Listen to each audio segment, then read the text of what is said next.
Hello welcome back to our channel. ഞാനാണ് ഗാജിത്.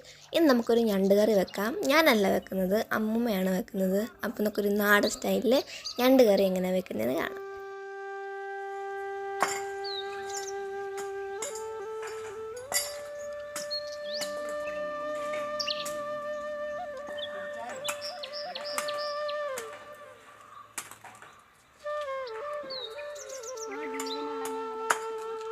എല്ലാത്തിൻ്റെയും കൈയും കാലും വെട്ടി ക്ലീൻ ചെയ്ത് തോട് ഇളക്കാൻ വേണ്ടി വെള്ളത്തിലിട്ട് വെക്കുകയാണ്. ഇതല്ലാതെ വേറെ രീതിയിലും ചെയ്യാം. ചൂടുവെള്ളത്തിൽ ഇട്ട് വെക്കുന്നവരും ഉണ്ട്, അങ്ങനെയും ചെയ്യാം. ഇപ്പോൾ ഇവിടെ ഇങ്ങനെയാണ് ചെയ്തിരിക്കുന്നത്.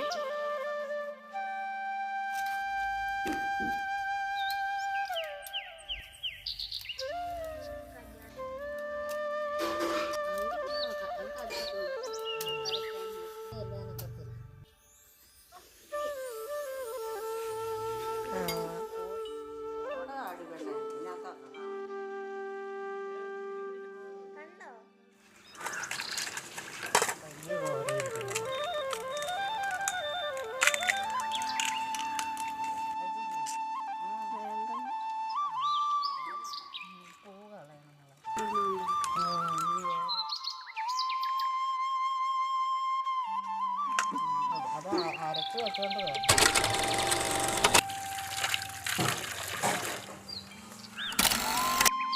ഇനി നമുക്ക് ഇതിനുള്ള അരപ്പ് എന്തൊക്കെയാണെന്ന് നോക്കാം. ഇപ്പം ആവശ്യത്തിന് എത്രത്തോളം ഞണ്ടുണ്ടോ ആ ഒരു ആവശ്യത്തിനനുസരിച്ച് ഉള്ള തേങ്ങ എടുക്കുക.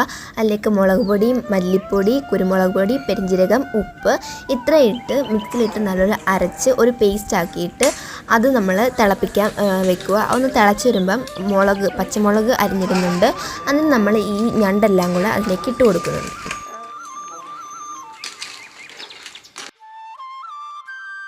ഒന്ന് മിക്സ് ചെയ്തതിന് ശേഷം ആവശ്യത്തിന് ഉപ്പ്, കുരുമുളക് പൊടി, പെരിഞ്ജീരകം ഒക്കെ ഇട്ട് കുറച്ച് കറിവേപ്പിലയും കൂടി ഇട്ട് മിക്സ് ചെയ്യുക. എന്നിട്ട് നമ്മൾ വേവാൻ വേണ്ടി അടച്ചു വെക്കുക. കുറച്ച് നേരത്തിന് ശേഷം നമ്മുടെ ഞണ്ട് കറി റെഡി ആയിട്ടുണ്ട്. അതിൻ്റെ കൂടെ കപ്പയും കൂടെ വേവിച്ചിട്ടുണ്ട്. നല്ല കോമ്പിനേഷൻ അല്ലേ?